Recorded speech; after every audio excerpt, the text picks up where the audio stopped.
Yes, hello. So my name is Dan Lejaskar. I'm chairman with EON AI Ventures.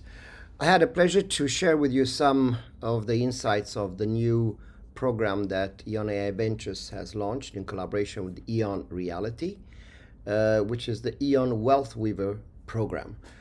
In essence, what I described in my previous video had to do with the 7 different products that exist in the platform.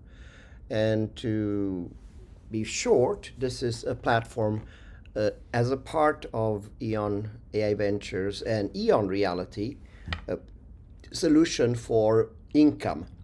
EON Reality has focused for many years in the area of generating skills, has expanded in the area to help generating jobs, and now together with EON AI Ventures is taking the full step for the most important part, which is generating income. And now if you missed the first part about how to generate this income and which tools to review, you're welcome to go on the YouTube. There is a whole, I think, more than 1 hour description of that. So what this presentation is how to use EON Wealth Weaver practically, how to take those tools and convert them into action. One of the key markets, not exclusively, but one of the key markets for Wealth Weaver is the Global South. And in the next few slides, you'll understand why. But in short, we see the opportunity with EON Wealth Weaver to transfer more than 1 billion youth across emerging economies into what I call entrepreneurial champions through an end-to-end AI-powered startup engine, the Wealth Weaver, that addresses the world's most pressing challenges while creating unprecedented wealth and economic sovereignty in these regions. So that's what EON Wealth Weaver is all about with regards to Global South. Now, I like metaphors, and I used to build rockets, or more precise, I was program manager for the Ariane 5's rocket, especially focused in the nozzle. So I will use a rocket ship metaphor. So what do you need to be successful with a rocket? You need fuel, you need engine, and you need to have a successful launch, right? So in this metaphor, the fuel is represented by the Global South. Why? Because today, 80% of the world's youth, the planet's largest entrepreneurial reserve, is in the Global South. But interesting enough, the problem density, 92% of humanity's problems, are also there. So if you combine this, you have an untapped innovation energy. Okay. The next thing is the engine. And Wealth Weaver, EON's technology together with AI, which are integrated, converts this raw youth energy into structured ventures, into income. And it scales these local salutations into a global business with a tech-enabled pathway. All the way to what you're going to hear today is something called the Olympics of entrepreneurs, or Entrepreneur Olympics, etc. Now, there's one missing piece here, and it's the control room and the launch pad. And that requires things like funding. And we are very pleased to share that we have recently reached agreement. EON has a platform called the Venture Bridge, and a big amount of that funding will come from GCC Sovereign Wealth, right? So it's Strategic Control Center for Prosperity, Influence, and Returns. And why that is and how it is, you'll hear later in my presentation. Okay, so the entire Global South is today, I think, at the inflection point. I already mentioned that 88% of humanity will live in the Global South by 2050. That represents a huge amount of youth, more than 1.1 billion. And also I mentioned the problem density, that this region today face most pressing global challenges. I see that. I've been traveling throughout the regions. So far, I've accumulated more than 140 countries, some of them 60 times. So I have a personal experience of these challenges. Now, if you combine those two, the positive demographics, AI, and the need to solve those problems. You have the century's greatest opportunity. Now, where is the opportunity with respect to AI? So there's been a lot of focus on large language models like OpenAI, Gemini, Anthropic's, Claude, etc. So there is, of course, these are essential because without this, we wouldn't have an AI revolution. However, we've discovered now that new LLMs come almost on a weekly basis. And one day, OpenAI is the leader. Next day, we may have Grok, and then DeepSeek comes in. There is a trend here that within week or month after US develops a new leading LLM, China comes out with a similar version, but open source. So, first of all, a couple of conclusions in this regard. I would say the train for the LLMs for a country like Saudi Arabia or anywhere to invest in that has left the station. The reason is because these development is very capital intensive. The other thing, it has now turned into an AI war between China and United States, who will become the underlying stack, AI stack for the world. And there's political and many other reasons why US want to be the leader and China wants to do the same. Now, irrespective who's going to win this, LLM and the basic AI becomes more like energy. It becomes a commodity. And my bet, it's going to be fairly inexpensive. So, and it's going to be very difficult for most of these people to justify big return on investment.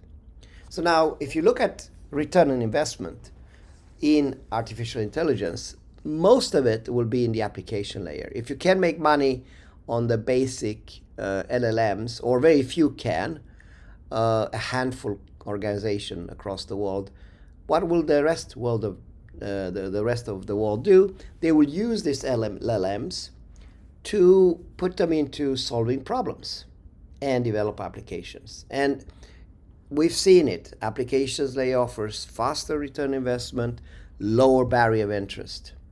Now, again, let me remind you of what I said before. Most of the future of humanity, 80% of young people are in the global south. And they have real problems and that need real localized AI solutions that solve these problems. I mean, things like food security, education, clean energy, health, etc. So that's why we are so focused. We are not leaving the north behind. Still, EON has lots of customers there, but we see a huge growth opportunity in the global south with the highest density of unsolved needs and motivated creators. Okay, so now let's talk about how we're going to solve it. In my previous video, I talked about the Wealth Weaver, and that it's this end-to-end startup engine. It has everything you need once you have the youth from the scratch to become an income generator. And there's a 7-step framework, which I'll share in a second. But in essence, what it does, it combines the AI tools, the immersive training, the investor bridge, and the marketplace access. So not only help you develop it, but also help you sell it. And it's all on a very firm and very stable foundation of 26 years of EON reality. I've been leader in XR and AI, and of course optimized for the realities that we face in Global South. So let me just quickly recap what the 7-step framework consists of. So number one, and the most important, is to find the talent. And here we are talking about 1% of the best. You can compromise with excellence when it comes to entrepreneurship leadership. This is so we are having developed a whole solution we call the Wayfinder to identify this talent. Second, we need to train this talent.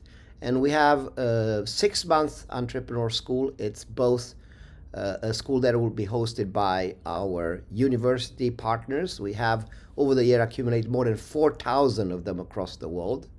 And it's going to be 3 months practice and 3 months actually deploying the first minimum viable product and start to generate revenues. Part of this is the rapid deployment, the EON marketplace that's designed for application. We are increasing very quickly there. We have more than 136 million users. And eventually you also need to fund it, and we have various funding sources through our platform called the Venture Bridge. And there, especially GCC has taken a big step. We still have investors from Silicon Valley, and we see specifically Saudi Arabia stepping up. And that allows these companies to become unicorn on an international level. So global talent identification, all the way to making these companies unicorns. So the whole economic impact shifts now from job to GDP shift. We have winners. For every successful entrepreneur that generates tens or 50 or even more jobs, real jobs that solve problems in and lifts an emerging economy. So this is nothing new. The context of this is what people estimate that it's going to be generating around 15.7 trillion are projected in the AI economy by 2030. The only thing that does is that Global South will have an increasing big slice of that pie. This obviously generates the jobs, has an impact, economic value, reduces brain drain. People prefer to live in their communities if there's a future there, obviously. So now, how does this compare with traditional accelerators? So there is emphasis in the Global South. Doesn't mean that we don't continue in for example, in America or China and other locations. We will, but Europe and we will have a separate discussion about that. Today's the focus is Global South. Now, we have a complete stack. We talked about it already. And we also have a localized low bandwidth delivery system. In some cases, it's also offline. And most important, that it's culturally relevant and it solves problems that are relevant for the community. So how will this be rolled out? So there's multiple steps in this, but obviously this first step and the low-hanging fruit is to help the 4,000 plus universities and academic institutions that over the last 25 years have joined EON's family. We will start with proof of concept in 4 regions. We want to scale to 50 regional hubs. Each hub will be kind of national, regional, and each hub will have, many universities underneath. By 6 to 10 years, we hope to reach up to 200 global hubs. And of course, the outcome of this is not only successful companies and startups and funding, but it's also jobs. So we see this not just a business model, we see this as a choice from a civilization standpoint. Saudi Arabia is natural to start as a hub simply because of their geographical position, their abundance of inexpensive energy, and their very strategic move into AI. So we think this is very exciting. I hope you can join this movement. And if you are a university interested to reshape your economic destiny, you're welcome to apply for this. If you are a government that are looking how to shape your strategy in AI so it benefits your population, you are welcome to reach out to us. My conclusion is the future is not predicted, it's built on. Okay, so one question I get often is, okay, the Wealth Weaver sounds very interesting, but have you compared it with other models, right? I'm not talking just about the technology. I'm talking about how you're going to solve this. And why do you think that the Wealth Weaver wins in the AGI era?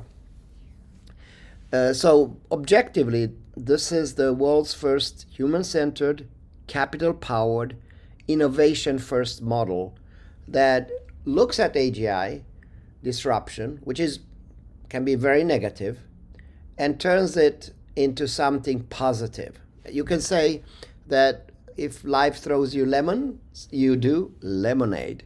So, and the outcome of this is unprecedented wealth creation and entrepreneurial sovereignty in the Global South, right?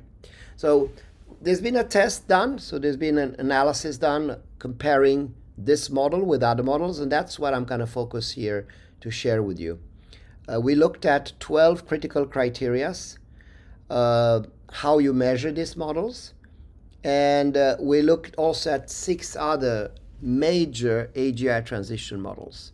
The conclusion was very simple. Wealth Weaver has a 95% effectiveness and can have a big impact. But let's look at the problem first. So what we are seeing on daily news is that more and more jobs are disappearing. We are still in the beginning of this, but nobody's questioning that AI will take over white-collar jobs. The most evident are not even in this list, right? Things like if you are a taxi driver or Uber driver, if you are, I don't know, call center, these jobs will disappear. Now, I agree, new jobs will appear, but the ratio will not be 1-to-1. So, career at risk, accountant, customer service representative, legal assistant, market research analysis, retail clerk, graphical designer, paralegal, translator, etc., etc. So the question is, what do we do with the people that can find a new job? While you have increasing amount of population, especially in the global south. So that's what I call the post-employment crisis. And my answer is this is an amazing startup opportunity. You have a lot of youth that are hungry, energetic, want to do things, and you have a lot of problems in this area. So the AI, in my mind, decouples economic growth from traditional jobs. I predict that most of people will not be salary people in 5 years. A lot of them will be what I call proprietors. They can, in a group, these 4 kids that you see there, own a number of AI agents and become nano entrepreneurs in their community, all the way to, forming a unicorn. So just employment-based economies, I think, will be obsolete in age. And future income belongs to the solution owners, not the wage owners. Okay, so the reality, if you read the news, can be quite depressing. The AGI revolution has arrived. But my old question when I see all these headlines is, but for whom? And once we know that, and we all agree that this will disrupt every job category, and we also know that by design, governments are too slow to react, eminently you come to the conclusion that without intervention, the wealth will hyper-concentrate to just a few. And so most people get very nervous about this, including the Magnificent Seven. You hear them. And they say, we need to find a solution. And it's evident that we need to find a solution. But it shouldn't be a handout solution, right? In my opinion. It has to be something that benefits humanity. Human-centered, capital-powered, innovation. Something that, as Elon Musk says, makes you happy to walk up in the moment and smile. And unfortunately, most solutions that I've seen in the past ignore the purpose, innovation, or scale. So a great example of such a model is the universal basic salary, or universal basic income. That future is basically getting handouts from the government while you sit home, watch Netflix, and eat popcorn. That's not a future that I would like to see my children experience, right? So yes, it does provide the security net. So we looked at 8 competing models, and there was one clear winner. And I'm going to go through the details in a second, but one major reason UBI is unsustainable because it's dependency prone. You don't have agency. It's not just that you don't have a purpose. You have also the government can control your destiny. Then there are other federated models which I'll also go. They are very powerful but are not effective. But they are fragmented. And of course, you have the Wealth Weaver. So let's go through the list. So what did we look at first? Let's analyze the criteria. We looked at practicality. How practical is this to implement? Scalability. Is it able to scale across the world? Is it sustainable? How fast can this be implemented? Does it address the human purpose? Is this even politically feasible? Because a lot of good models we've seen are simply not feasible from a political career perspective. And given how we govern countries, they don't happen. Innovation, what's the potential there? Risk mitigation, and global applicability, right? Now, are we creating new value? I.e., are we increasing the pie, or are we just redistributing the existing pie? Is this a top-driven approach, or is it democratic? And is there cash available? The last one is very important, because otherwise you can't ignite. You don't have the launch pad for a lot of these initiatives. And you can see here that there's a number model. One is called post-scarcity. And that model is very good at explaining the fact that there is a post-labor economics, but it's not very practical to offer solutions, right? You can see that it doesn't score very well there. We have the most famous one, which is the UBI, Universal Basic Income. It is quite practical, it's been tested, but it scores really, doesn't really address the human purpose. You see that is very low. And it doesn't create new value. It just essentially redistributes handouts. And that's not a life worth living in my. There is one called Digital Commons. There is one about sovereign wealth fund. There is a multi-staker capitalist. There's a federated ecosystem. If you're interested in this, there's a whole, just Google it. There's a whole press release. There's a whole white paper that goes in fair amount of depth. Now, the conclusion was that the Wealth Weaver is very practical. It is scalable. It is sustainable because it's a grassroots movement. It can be implemented very quickly because there's already a structure in place consisting of more than 4,000 academic institutions. It's backed. It addresses the most critical aspect, which is the human purpose. It is very appealing for ministers and heads of states to deploy this because it uplifts people, gives hope, and actually generates real growth. It has a tremendous innovation potential, right? It's 10 of 10 then. And because you spread it so wide, the risk is quite low. And of course, we generate a lot of new values. We talk about literally thousands and thousands of new companies. And it is democratic because it's not governed from the top. It comes from the individual entrepreneurs that provides agency. And the last one is something that I'm pleased to share, and I'll go in more in details, that we have capital available to actually make it happen. Now, capital is important, right? So there is, capital, to give my experience, I've been in this, in this industry for many years. Capital has never been a problem. The problem is to marry the capital with the right entrepreneurs and right ideas. And that's what we've been able to facilitate through this program.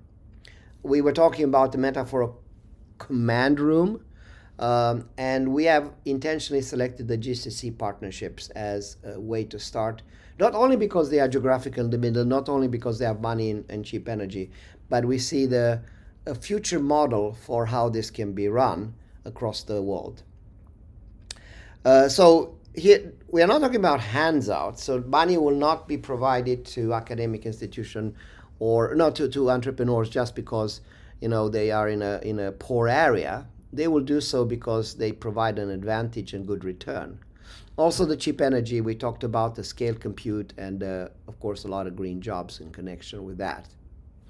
Okay, so let's talk about value creation and how this distribution will be happening. So, and compare a little bit the models. Now, we already concluded UBI redistributes, but an existing pie, but Wealth Weaver generates total new wealth, something that didn't exist before. Entrepreneurship model, our model, turns problems into income. And also very important that it's local, right? Local founders that solve local problems for local needs with a global backing, okay? So If you think about it, it's like three pillars with one single solution. On one side, you have proven entrepreneurial value creation.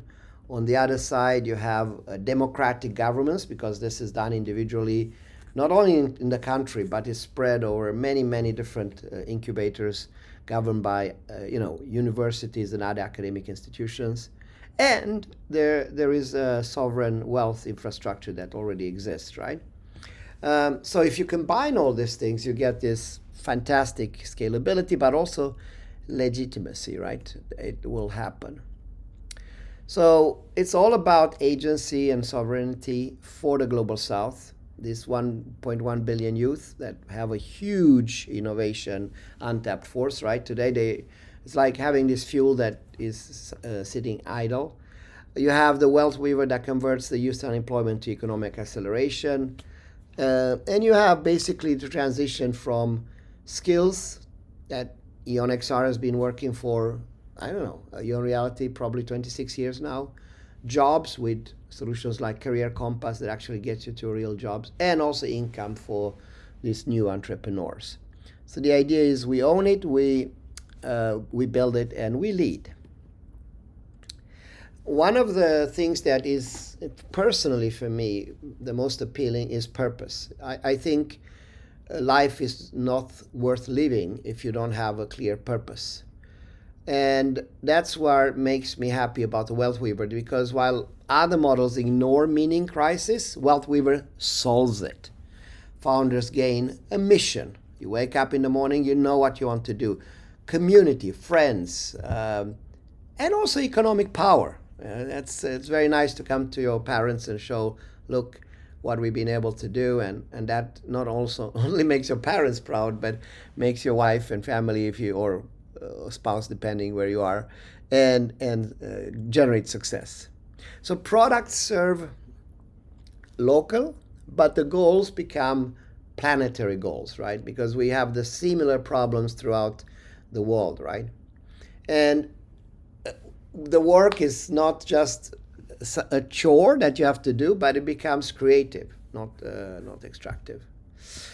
Yes. So what's nice about the system is that it's a democratic governance, right? At scale. There's no central authority.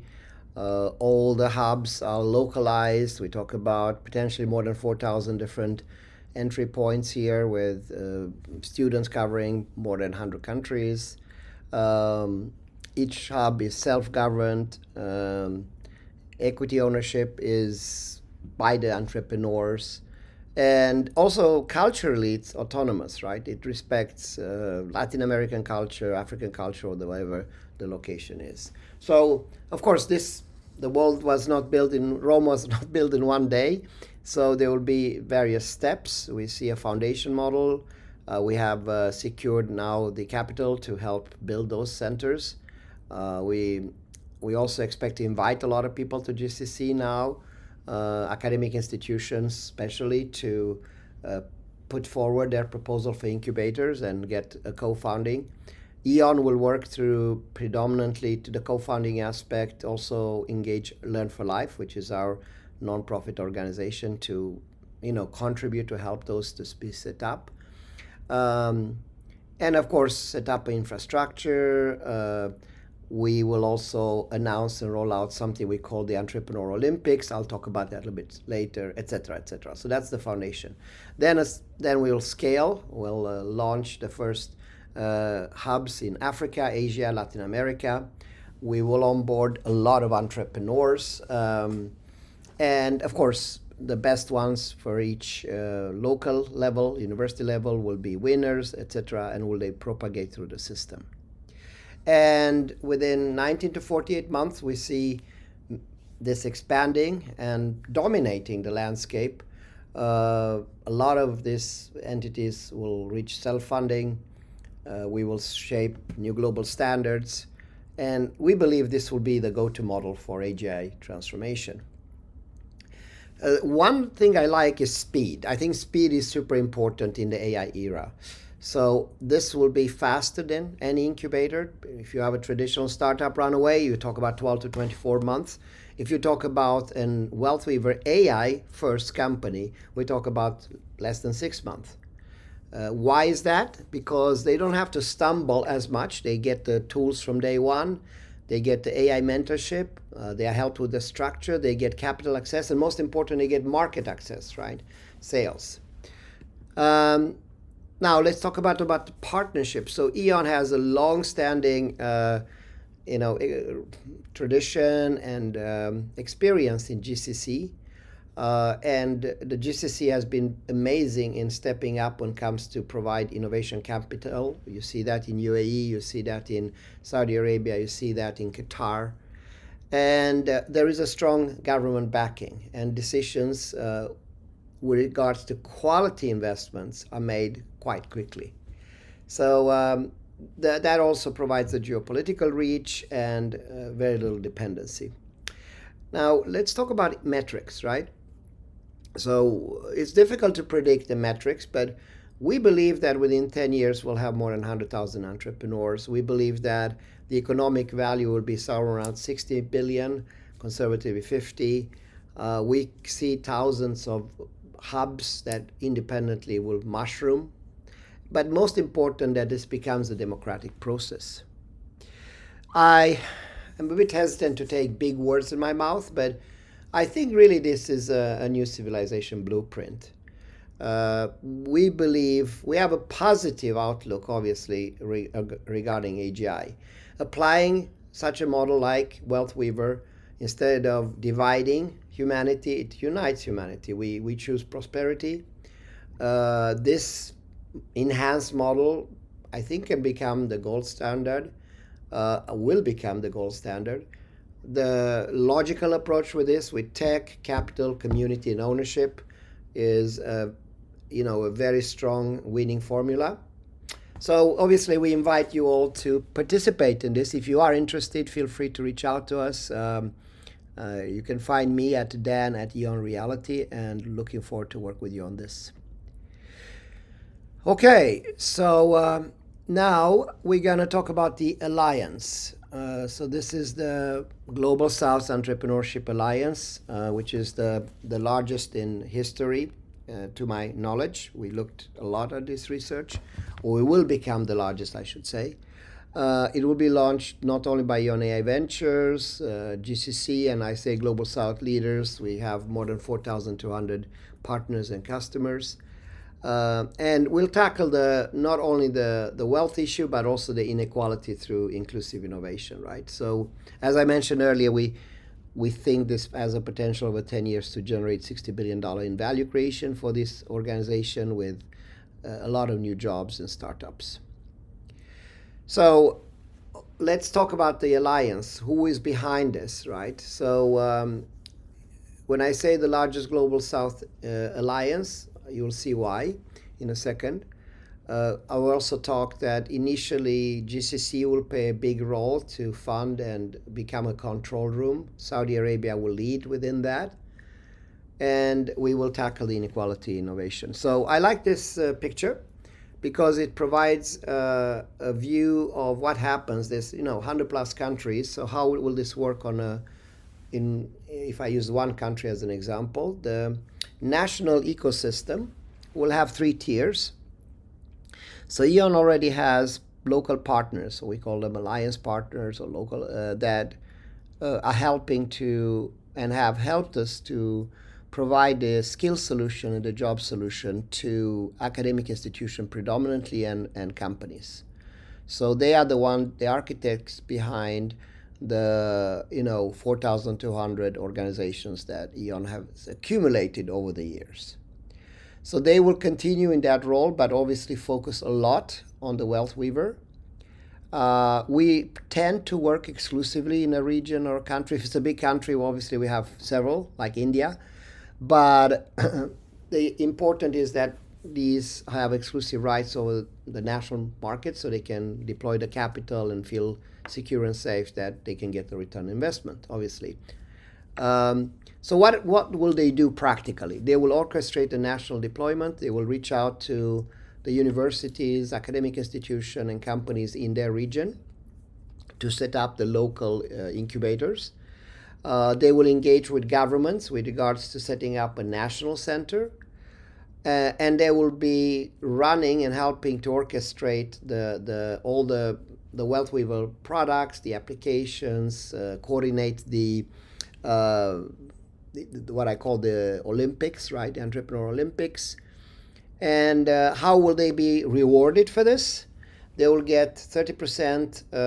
So, for example, when platform tools, etc., these incubators will not be free, right? There's a lot of tools required, and I think academic institutions will be very excited to receive this, um, because for them to exist and prosper, they need to provide students with a reassurance that they don't just generate a diploma, but they also generate a pathway to skills, to jobs, and to income. And for that, on average, and this they receive about 30%, while EON, for the tools and everything else to continue to reinvest and enhance them, receives 70%. Now, the idea with this is that we will also provide the entrepreneurs with money. So the winners at every level, whether it's the university incubator or the national centers, will receive cash as an investment so they can grow their business. And in return for that, EON and the local partner will receive equity. So typically, again, depends how much we invest. It's about 15% equity. Can be lower and higher depending on the circumstances. And out of that, we share it 50-50 with the local partner. And that provides also, on top of that, because we also for these companies offer to run their business. So if you have an AI entrepreneur on the Wealth Weaver, you may only have 3 to 4 people as a startup, and you may have 300 agents with all the products, all the tools that develop the product, the sales, the marketing, etc. They will be covered by AI agents.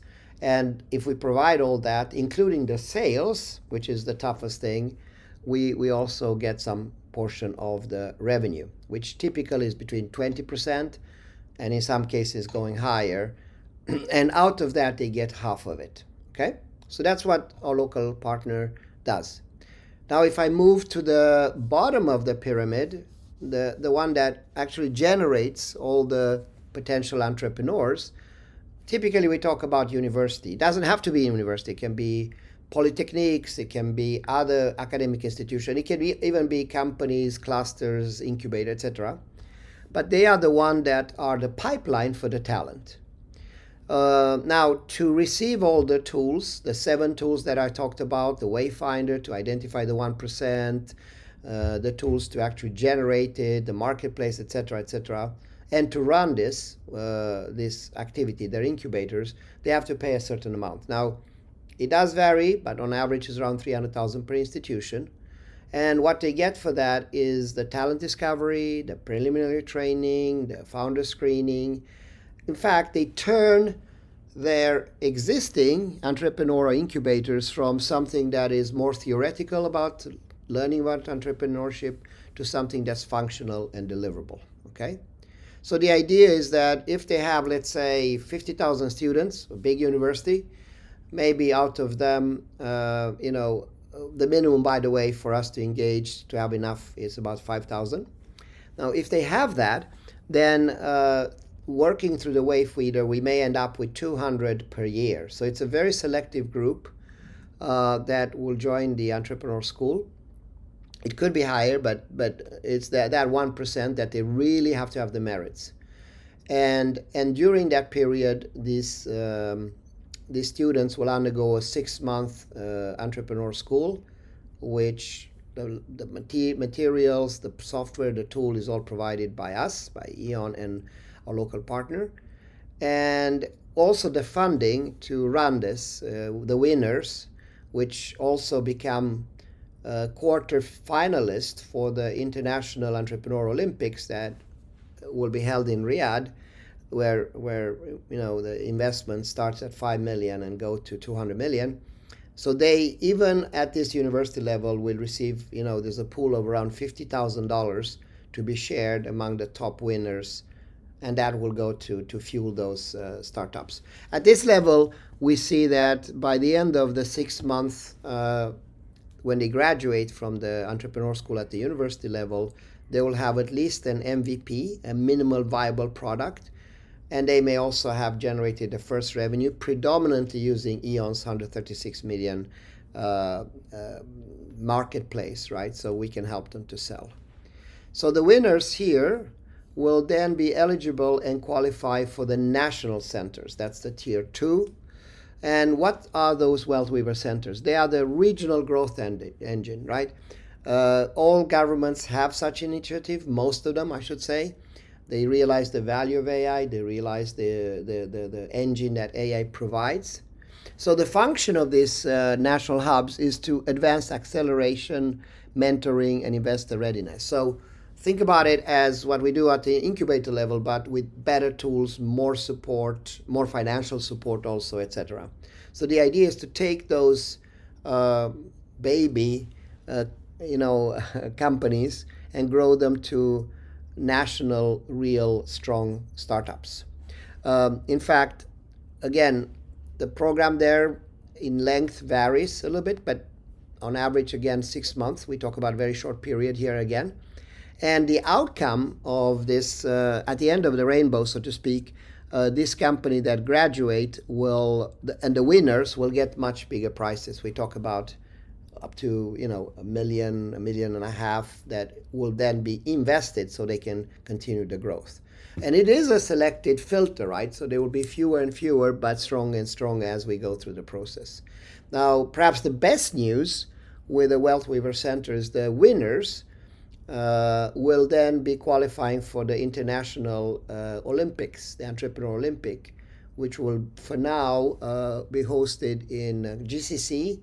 Riyadh is the location, and that's when they can compete for the gold, silver, and bronze for the Entrepreneur Olympics. And with that comes not only prestige but huge investment. So the goal is to grow them from local unicorns to international unicorns, right? That's the goal. So now, why is this moment so important? We talked about it. 88% of the youth resides in Global South by 2050. AGI is accelerating. We expect to get that in about 2 years. And Global South has the richest wealth of untapped talent and also the richest wealth, I should say, of problems, but doesn't currently have the infrastructure to quickly adopt this. And now we also earlier talked about the problem with traditional solutions, UBI, post-scarcity assets that cannot scale or cannot deliver the purpose. The other problem, which is huge today, is the lack of capital, the lack of infrastructure for the talent, or the lack of job creation, and we fill those gaps. The thing I like is systems, right? I'm an engineer, so I like a systematic model. And this specific model combines education, tools, and startup. The platform itself is scalable, modular, and has this vast, you can have each entrepreneur here can have 300 plus agents if their business has that need. So to scale the number of people that execute, in this case AI, is going very, very fast. And the other thing is that supposed to, it really captures the problems on the ground. That's what I call the ultra local delivery, while you have the best of breed infrastructure. So if you combine those over time, you get huge opportunities here. We talk about in about 10 years to reach $60 billion in value, to structure this across 50 countries, and to combine sovereign, institutional, and private funders, etc. So there's a very nice structure here. Now, let's talk about action. Let's look at this from a founder's journey. So if I'm a founder and I have an option now, I can just start this business myself. I don't need anyone. I'll do everything. Why would I join the Wealth Weaver? The answer is very simple. You need speed, right? If you have a chance to win, and you need AI is the only way to go, so that's not a question whether you go alone or we go with us. But here you get help and support all the way while you maintain control and ownership, right? So first of all, we select the best talent. We then train them and help them through the process, and also help them to fail fast and pivot if their idea doesn't hold mustard. And then we help them to launch and generate revenues under 12 months, including providing them the marketplace. So you get the marketplace to sell it, you get the tools to, which is your workforce, you get the guidance, and you get funding, you get money. If you're good, and every layer, whether it's when you're at the university level or you got national level, etc., all the way to international, you get access to funding, which again is a crucial thing when you have a good idea and want to grow. The fact that it's powered by AI helps. The founders keeps the equity and they gain income from day one. I think localization is very important. One thing that it gets very imprinted when you travel to places in Nigeria or Papua New Guinea or Honduras is that each culture is unique. They have different languages, different economic context, and the nice thing about Wealth Weaver, it addresses that. The other practical issues that oftentimes some places are offline or very low bandwidth, and our technology allows for that. So we have offline versions for EON XR. So that's very important that we can accommodate what needs. I do think that, by the way, the online access will be resolved, but meanwhile, that's a reality. And so it's human-centered, but it's AI that helps you all the way. Another thing is skills, and technical vocational training is a huge game changer for the Global South. But the problem there is investment in hardware, right? So part of this is EON provides $53 billion worth of virtual hardware. Let me explain that. So if you were to buy all the assets, because we have the world's largest library for everything from a 3D printer to, I don't know, a CNC machine to whatever, that value will be exceeding 53 billion. Obviously, students cannot afford it, so they will have access to this through this model in the tech lab, but don't have to pay this steep cost. So here we talk about the educational revolution. There's many changes that happen at the same time. We see, especially in the skills and area that EON XR and EON Reality is focusing, that's a huge change. And I think this is an opportunity to not disconnect those things, but link them, link the skills, the jobs, and the income together, and to transform the nations from followers to leaders. And that's what this is all about. And again, there's a purpose we do all this, not just to be productive, not to increase the GDP, but bottom line, to see smiling faces, right? We want happiness, we want prosperity, we want young people that are confident about their future, and that's what I think that's the foundation of the whole program. We also need to be mindful of our environment. So green tech is something we focus on. Today, electricity, if you look at that as a bottom line, it's much cheaper to create from scratch and let's say solar-based infrastructure in a community than to even run a traditional oil and gas production line. So the green tech is here, right? We also want to balance this. For us, it's very important that, and we've seen it, the strength of entrepreneurs among females, different genders, different ages, right? And different type of communities. I was saying that many companies, most of them fail not because they have a bad product. They can have an excellent product. For you that are older, remember Betamax, right? That was a technology that was far superior in the VHS on the video side, but it lost because it didn't have the market access, right? Or there was the distribution, right? In our case, we are starting from not from scratch. We have over the years accumulated more than 136 million users that are across the world, users that have similar problems. And it's very tempting to go to the marketplace and purchase an application that someone in Africa has developed. If I'm in Colombia, for a fraction of the cost that it will, I would buy it from the United States or Europe that has a different price structure. Especially that maybe doesn't even exist because they may address my problem for how to handle my coffee bean crops against certain bugs, etc. And that solution is provided locally, and I can buy it for a fraction of the cost. And that money goes to the entrepreneur, 80% and 20% to the platform. Okay, jobs plus startups equals structural change. It's evident, right, that the side effect of running a good startup is that you generate a lot of jobs. So the purpose is not the jobs. The purpose is to to run a successful business, right? And that's healthy, then that's sustainable. There are existing models, right? We've seen NGOs has been, for example, in Latin America, Africa, and the Global South, a big funding source, right? And there's unfortunately a lot of things that happen that, hasn't strengthened NGOs' position. Big money funds from, for example, USAID have dried up. And also, many times the NGOs, although they are well-meaning, they have struggled to create this sustainable business, right? Because oftentimes it's more or less of a handout. So we also don't depend on volatility when it comes to Western sources. Sovereign-backed, I think that's important because we know the GCC has deep pockets. And again, it's aligned with what we want to do. It's about economic dignity. It's about building things, not to just get handouts out.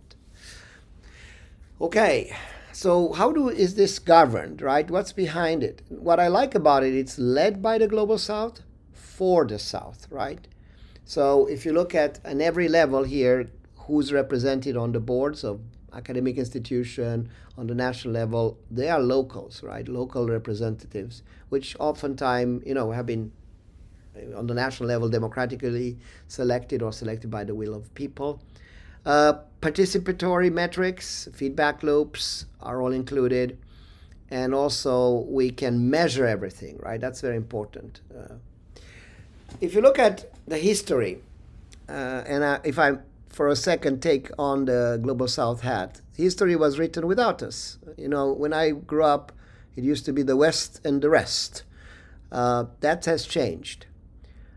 And the future because of humanity would be the Global South, right? Well supported by the North. Well, the North will have an important role. So we see this $60 billion Wealth Wave Alliance more than a platform. In one way, it's a declaration, right? It's a way where you can combine innovation, replace dependence, in a way that there is a aspirational future for tomorrow. But the most thing I like about it, this is not just a high pie in the sky idea that we'll do someday, but we can do it now, and you can start joining us today and make a change. So it is a moonshot, right? This alliance, and it does go from aid dependency to innovation independence. I don't like the future to be given. I want to make things, and I think this program empowers people to make this together.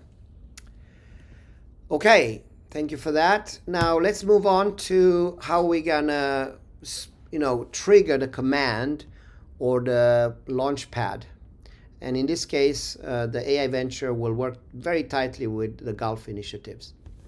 And what is that precisely? The GCC has positioned itself, Saudi Arabia predominantly, UAE has done fantastic, Qatar, Kuwait, and others, to become this innovation epicenters, right? If you've recently been to UAE, I don't have to explain it to you, you have experienced it. Saudi Arabia, I used to travel there 10 years ago, 5 years ago. It's a tremendous change. It's not just that ladies can drive cars. It's not just that the airport experience from the moment you enter is probably one of the most modern experience with eye recognition, but it's the whole sentiment of positive growth, young people that want to do things. So yes, it is, the GCC area is a troublesome area, right? In terms of, there's a lot of conflicts in the neighboring area, but I happen to be an optimist. I think humanity needs to solve those issues, and peace needs to prevail in the long run. And so UAE, Saudi Arabia, GCC has been so far successful to navigate these waters. So what exactly is this all about? It's to build an innovation gateway, or to strengthen what already exists, but to emphasize the global south. So it's a three-phase partnership that we are rolling out. We are leveraging the strength of the GCC, which is abundance of energy, strong infrastructure, a diplomatic capital, right? And also, I would say, a cultural alignment. The GCC area has experienced this, thanks to predominantly oil, this journey from almost a Bedouin society to what we see today, which is a very modern society. You see the size. Okay, so let's talk about the strategic launch and this epicenter we are forming. So we call it the Strategic Gulf States Partnership Initiative. Initially, we have included 4 of the GCC countries, UAE, Saudi Arabia, Qatar, and Kuwait. The Gulf states are becoming a bridge between what traditionally has been the capital from the north, that they now have an ample supply, and the global south talent. So what's this AI capital? Let's talk about that, leveraging energy infrastructure, diplomatic capital. First of all, it has geopolitical power, although we are not in politics, but we can see that this can be a nice balance to the larger governments today in United States and China. And this part of the world has stayed relatively neutral throughout this. It has great economic advantages, and it can leapfrog traditional hubs. So let's talk about the various phases here. So obviously, eventually, one of the key things that GCC will do is will host the Entrepreneurship Olympics. I'm very excited about that. It's the first time there is this scale of Olympics for entrepreneurs, which will cover the vast aspects of humanity. There's also, this will be fueled by the Wealth Weaver centers that provide the talent and the validation. But they will play an important role to select the winners, right? So the sovereign wealth investments will only be dedicated to what I call a Shark Tank style model, where the GCC offers committees or panels assembled from the best brains from Silicon Valley, entrepreneurs from the global south, that will then deem which of these will be the gold medalist, the silver medalist, and the bronze, and where the investments will go to create those unicorns. So obviously, this brings a lot of prestige and positioning for hosting these events. We have activities coming out which will shortly be announced in Riyadh in a big event already in October of 2025. We also leverage the soft power that the Gulf region has, the diplomatic influence, and existing path of the vision that exists to become an entrepreneur capital. We help to contribute to that. The next part is here, the infrastructure and talent validation. Obviously, GCC is walking the talk. It's not just providing support and capital to the best entrepreneurs across the world, but also emphasizes the own usage, right, in their own regions for establishing Wealth Weaver centers. Already today, if you try to visit the region, you can see that visas are fast-tracked. It's a very smooth entry for global entrepreneur. This will be strengthened and also integrated with a very rich Gulf tech ecosystem. And of course, eventually, when this all is said and done, the winners that qualify to enter into this Olympics will gain access to capital, right? So now this capital will be deployed to proven startups. By the time you come to Riyadh or Dubai, you have already You are battle tested. You have had a product that has generated revenue that address real needs. You have gone through the 6-month Wealth Weaver program, both on the university level and most like on the national level. And this combined makes it very successful. So there's no there's no random selection here. If you have been qualified and to be a finalist, you have already are a success. And now there's no guarantee that startup will succeed, but the rate of success jumps from the traditional 10% to, we estimate, 70% or even higher. Behind all this, to fuel it, is the Wealth Weaver engine. We know that end-to-end pipeline, helping non-tech entrepreneurs, the EON's 26 years of XR, and it's also optimized for the realities on the ground in Global South. We talked earlier about the sales, that we can accelerate the startups with 136 million users, more than 4,000 partners where you can sell to the marketplace. And also the competitive edge that the Gulf states offer, right? Their location, their infrastructure, the energy cost, the low competition in Global South, and also I like this, the last one, right? The sovereignty with a reduced dependence on Silicon Valley or China. Today, unfortunately, most of the money on startups, the unicorns, go to Silicon Valley. 95% of that goes to 3 cities. So it's a very, almost like an apartheid system that, when in our view, is not the right way to do it in the long run. Okay, what about economic transformation? So what is the effect of doing all these things? Over time, the impact is significant. We talked about 50 to 60 billion portfolio value potential.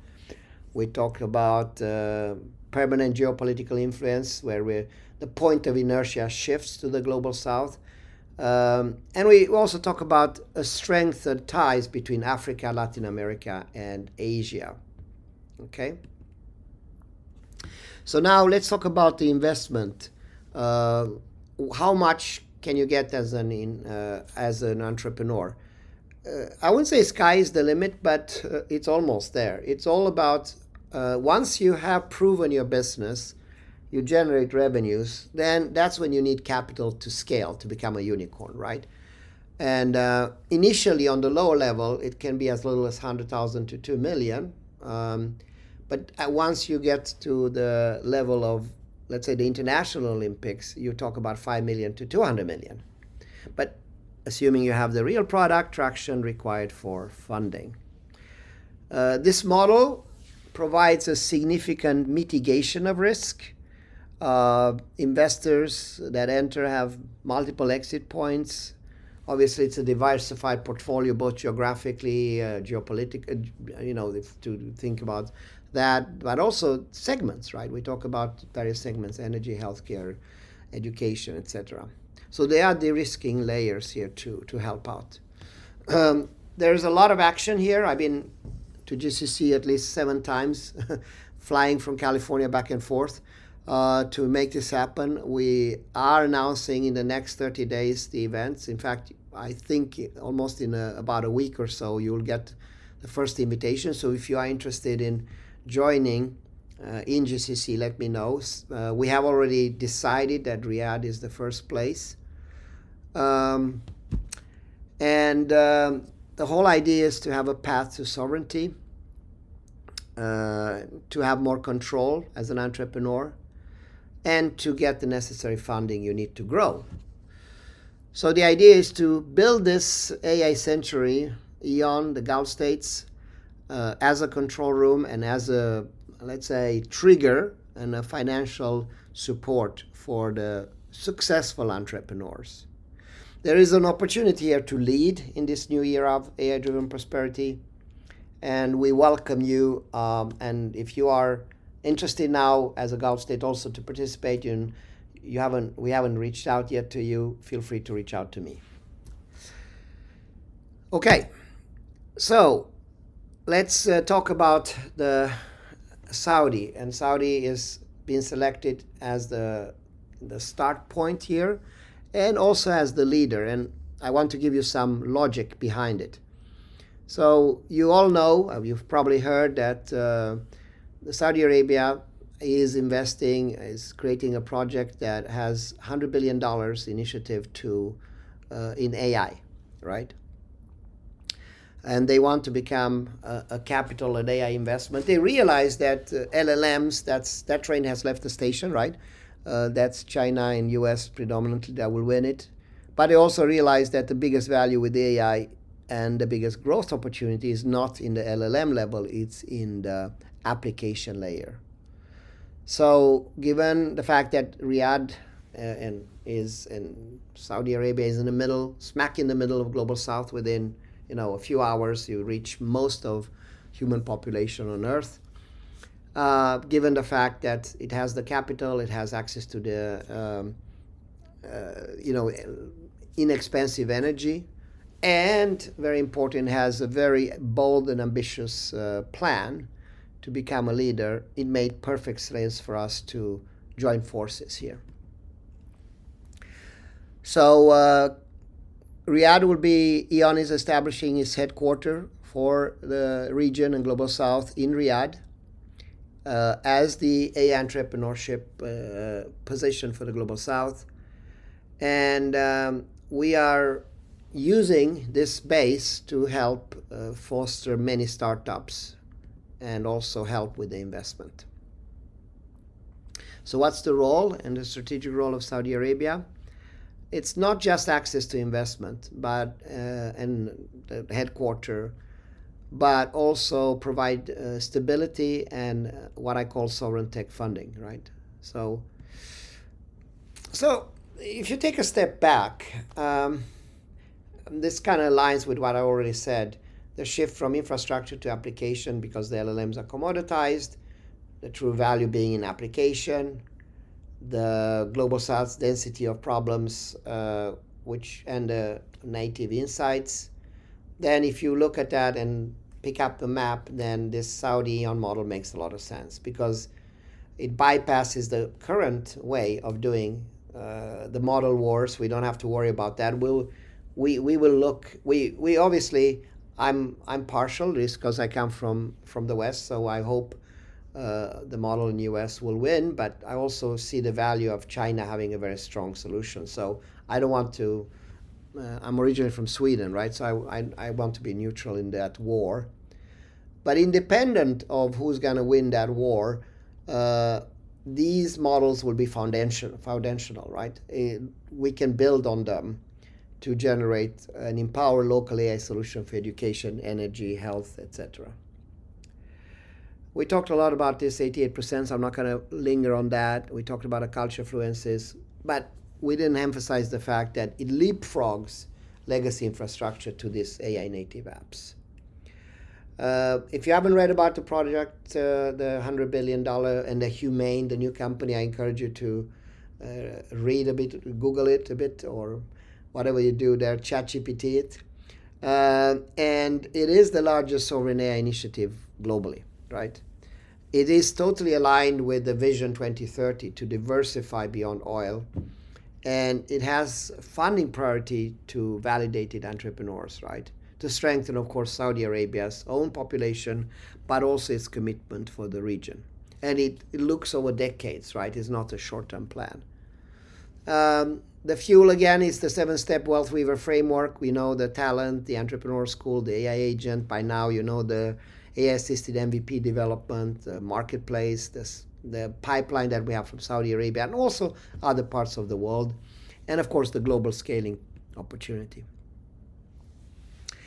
So, one thing that people sometimes, they realize it, but they don't necessarily see the consequences of this, is that AI makes the most critical things that advance humanity so far, which is intelligence, cheap and abundant. So AI is the best way to build AI companies, right? We talk about, on average, I think for startup, around 300 agents. But if you compound that, we talk about maybe more than 30 million agents that work for you nonstop 24/7, right? So, and the benefit of the Wealth Weaver is that there's no code, The way we can have people that have never put a line of code, it works 10 times faster. So EON Vibe Coder, in my experience with people like me that haven't programmed in a while, it works 10 times faster than traditional Vibe Coder solutions. All the operations, right, that you normally have to bother yourself with are done by agents.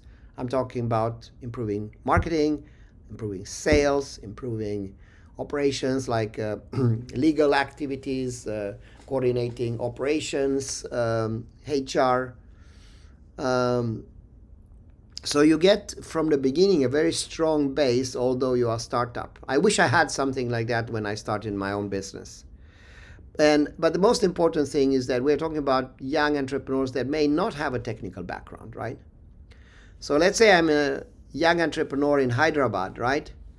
And I developed this awesome product, but I have no contacts, right? I don't know a lot of people. I'm a geek. So the benefit with the Wealth Weaver is that from day one, you have access to a distribution throughout globally, right? EON has accumulated 136 million users. Now, not all of these users will be perfect for your specific product, but you're not alone. We have a big window to the world.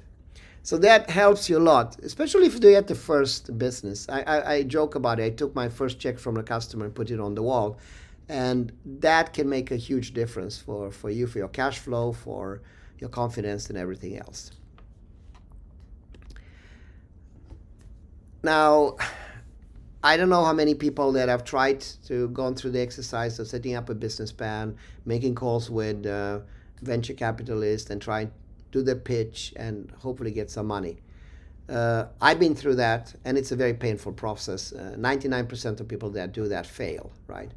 So here, if you have a good solution, if you go through the system, you have in the end of this process not finding that what works, but something that's not a hope, but we know it's proven, right? So this structure offers the funding for the vetted entrepreneurs. From an investment perspective, it reduces the risk. You can get money in the beginning on a national level that is, from $50,000 all the way to $2 million. But once you go higher, you can build unicorns with $50 to $100 billion portfolio upside. So it's a very effective model. Local solutions, global reach, scaling across borders. We talked about that. We also provide legal and regulatory guidance because obviously as you cross borders, there's different rules that an entrepreneur may not be familiar or even willing to bother with. And the fact that we have existing customers and partners, more than 4,000 across the world. So the outcome of this is AI for jobs, startups, and from a government perspective, GDP growth, right? And this can have tangible results for the individual student in Nairobi, for the entrepreneurs that have been going through this process. So this already talked quite a bit about 100 billion bets. I'm not going to emphasize too much. We also discussed about why we think Saudi Arabia is a strategic epicenter because of geographic, cultural, financing powerhouse. Now, we kind of touched on the fact that if you are a global player, Silicon Valley will always be Silicon Valley. I don't think that's going to change, and I'm a big supporter of that and what's happening there. And if you look at the talent, by the way, it is a global talent, right? The most successful entrepreneurs come from the global South, but they have to go through this immigration filter today. I hope that will open up more so Silicon Valley can thrive. Likewise, China is very innovative, has extremely smart engineers that have come up with brilliant solutions. And Europe has a long tradition of innovation. But if you compare it with this model, I would say US and Europe, and I'm a European citizen, so I can be self-critical, it's quite fragmented. And I spent 27 years in US. And unfortunately, many times it's culturally blind. They have a perception of the global South that is outdated. And the VC world is very volatile. China has done some great things. I've been there many, many times. It's unfortunate, I think, that the current tension has occurred. It doesn't help humanity, and I hope that this bipolar world, this dual world, will somehow unite. But the reality is that it's quite top-driven, it's quite infrastructure heavy, and it's founder light. That's just what it is. If you look at this Saudi EON partnership, it's full stack. It provides the capital, the culture, and the scale. So what I like about it, if you combine this with the Wealth Weaver, you get the grassroots to global strategy, right? You get a huge, let's say, pool of talent that goes through the system versus a small selective kind of apartheid system. So everything has to be done in steps. Rome was not built in 1 year, so we see that now we are announcing this year the Riyadh headquarters for EON. We are announcing the hubs both locally in Saudi Arabia and externally, and we are welcoming the first 100 startups that will, over the next 6 months come out from the various locations across the world. The number of hubs will grow, the number of entrepreneurs likewise, and eventually over 6 to 10 years we can see more than 200 hubs. Most things in life is about a choice, making up your mind, deciding, and going. What I like about this choice is empowerment versus redistribution. I keep harping on the fact that UBI is passive, Wealth Weaver is productive. We want to work with creators, not just recipients. And we want the fuel of this to be innovation. And we see this joint alliance to bring a lot of prosperity. Sorry, I have... Okay. The future is not predicted, it's built. Platform is live at the moment, so if you want to join, you can do it now. Funding is ready. If you want you have your reach your success criterias, we are here for you to fund you. Talent is rising. So what we like to do is to invite you, whether you're in Kigali, Karachi, or Riyadh or Recife, you're welcome, right? Join what I think is the most ambitious entrepreneurship initiative of the 21st century. Contact us today and we'll get going. So now I saved what I think is the best to the last, something that I'm very passionate about. Over the years, I love the Olympics. I think if you look at the sports Olympics and what the Greeks achieved thousands of years, and that tradition that is now continuing very successfully in today's era. If you look at the skills Olympics, if you ever done that with technical vocational skills, that also is a very successful model. There's also the math Olympics. But if you look at entrepreneurship at this scale, nobody has created so far, and I've been really looking for it, the Entrepreneurship Olympics. And I'm proud to say that EON AI Venture has been an innovator in this field, and we've been able to gain a lot of traction around it. Okay, so what is it? It's the world's first systematic startup engine for Global South youth. It's addressing the potential to transform 1 billion young minds. We are focusing on the Global South, but we are not eliminating the Global North, so people can participate from there. We are filtering out the best entrepreneurial championships. We have a 3-tier Olympic pathway. We have the quarterfinals that will happen in a country on the kind of university, academic university level. We have a national center level where we'll have the semifinals for the Olympics.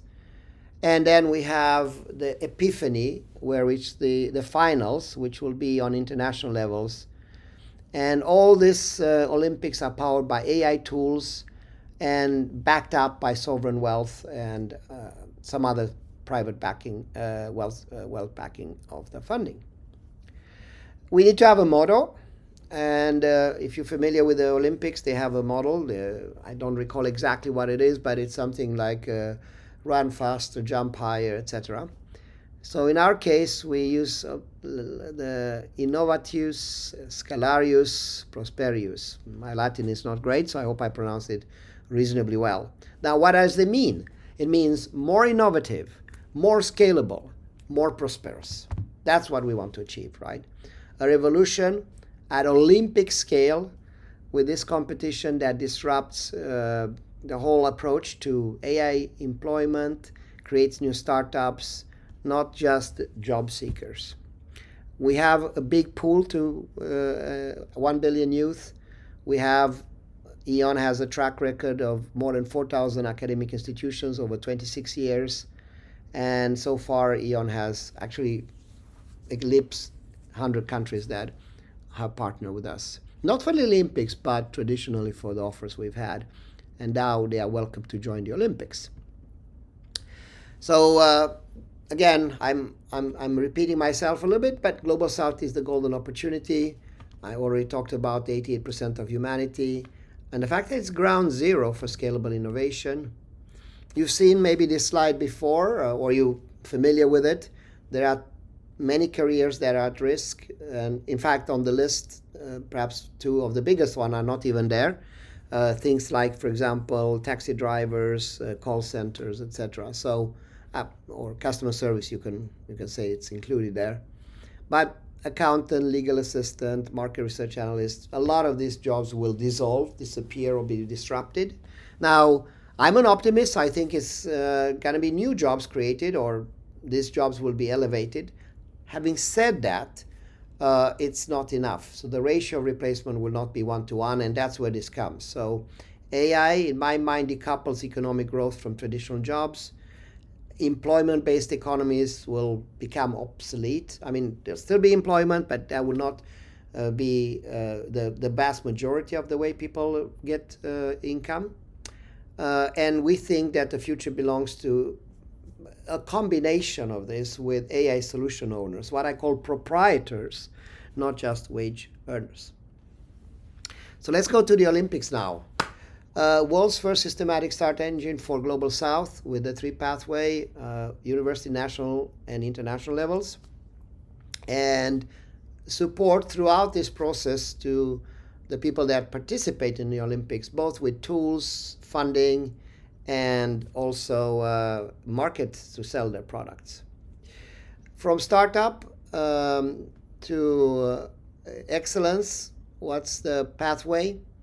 So the level on the university is predominantly what's expected from the winners is to develop a solid minimal viable product that actually has traction in the market, that has sold, although it may be quite humble. On the national level, we want to see incubation of national leaders, the best of the best, that actually have they start to get a lot of traction in the revenue side. They have a full-fledged product, and they are ready for Series A, and they get funded there. And then once you qualify for the International Olympics, that's when you are a unicorn level capital, right? You go to need to scale not only in your country but on a national, international scale. So that's the level. Now, one thing that we are very mindful of is that most Olympics are on not very frequent, like Sports Olympic every 4 years, I think Skills Olympic every 2 years. And that would be not a smart thing to do when it comes to entrepreneurship. So yes, we will have a yearly Olympics, but meanwhile there will be 4 or quarterly flow with no bottlenecks. What do I mean by that is that if you are qualifying, you will be having an opportunity 4 times a year to join the Olympics if you are qualified without calendar constraints. So that means quarterly funding, and that means that you don't lose momentum or scale. No once-in-a-year delays, but really innovation rhythm. And that's, I think, crucial for the success. Now, if we compare this with traditional programs are fixed cycles, low tech, limited funding. I wouldn't say that characterizes that. Kind of a bit unfair if you talk about, for example, the Silicon Valley. But if I'm looking at the current situation in the Global South, I think that describes the picture pretty well. While the EON Olympics is continuous flow, You have 300 agents and maybe 3 workers, sovereign wealth access, etc. Right? And you are an owner, right? You're not just a. The financial model is backed by AI-driven ROI. We measure everything. And very important that the host countries are not motivated just by prestige or opportunity to invest, but they also receive 2 to 3% equity in the unicorn track startups, right, from us. So what's the value here? If you are a student, you get funded ventures, not just resumes, right? If you are a university, you solve the challenge you have to attract students by providing an incubator with concrete track for VC-raised outcomes and money for your students. That's very attractive, obviously. If you are a national partner, which is the one that orchestrates the hell, you get revenue streams from the platform, etc. And you get also a small portion of the equity of versus the money that EON puts in here to each company. And if you're the host nation, you get this national unicorn pipeline, you get global prestige, and most important, as a nation, you get increased GDP, and you turn AI into something that benefits you, something positive, versus something that may deprive and become set your current employment people that are employed on the sideline. Okay, so let's talk about the scalable global roadmap. Year 1, we think we'll have at least 10 pilot countries, 200 universities, and over 5 years we think we'll bring all the nations, more than 80, more than 100 nations probably. And then, of course, lots of participants as a target that will be filtered out. Not as many of them, of course, will participate in the Olympics, but there will be a big capture audience. We talked a lot about the technology infrastructure. I'm not going to talk about that now. I like the motto. I'm very excited about that because it really encapsulates what we want to do, to be more innovative, to be able to scale things on a global level, and obviously to bring prosperity to individual entrepreneurs, to local communities, and to nations. The fact that Riyadh will be the first location, so we are announcing that now already. There will be an event in October to talk more about why we selected Riyadh and what's in it for the various stakeholders. You get this passport from application to activation. On a local level, there will be, each university will have at least 5,000 students. That's actually a pre-qualification for the university to qualify. We need to have each university, and we want to have obviously dozens and dozens or hundreds of universities per country. Why it works? It's built for this moment, right? It addresses the AI's disruption and employment. It unlocks the youth potential, and it aligns also with the future of education, economics, and equity. So what I would like to end with is that I don't think Global South is a problem. When I talk with some people, especially in the West, they see it as a problem and hands out, etc. And that's completely the wrong way, right? Actually, independent of the wealth waiver, I think that's the power of the youth, and what's happening is you can't stop it. What I see is a solution that can be scaled. I don't want charity. I actually think it's a destiny here for all these young people, and if you travel to the region, it's happening already.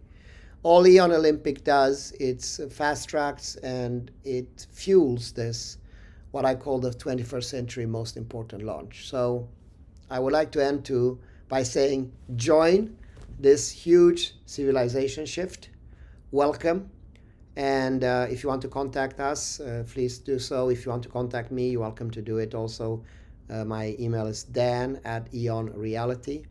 The company is called EON AI Ventures, and it's a strong partnership with EON Reality. We are present on YouTube and all social medias, and you're welcome to reach out. Thank you so much for your attention. I know it was a long speech, and I look forward to meet you in person. All the best. Take care, and bye.